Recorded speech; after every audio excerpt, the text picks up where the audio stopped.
agora o Demétrio resolveu jogar tudo que ele vê na frente na fogueira. Vamos lá, Demétrio. O que você vai jogar na fogueira agora? Todas as coisas. O que você quer mais jogar? Fala aquele negócio que você queria jogar agora que eu falei pra você não jogar.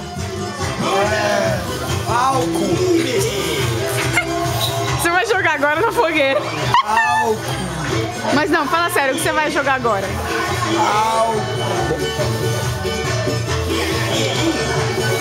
Vou jogar álcool.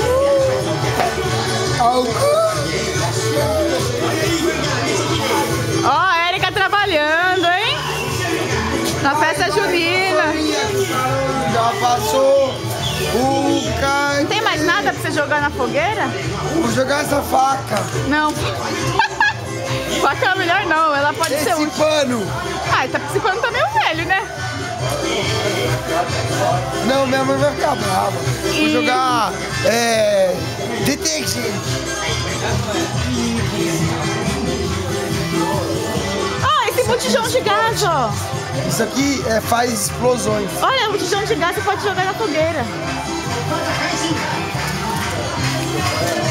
Você tá filmando? Filma isso. Ai, o que você tá jogando na pinha? Isso aqui é querosene. Meu, cuidado, gente. Criança, você é uma criança, né, meu Deus? Ah, ele jogou água no... Querosene. Querosene na pinha.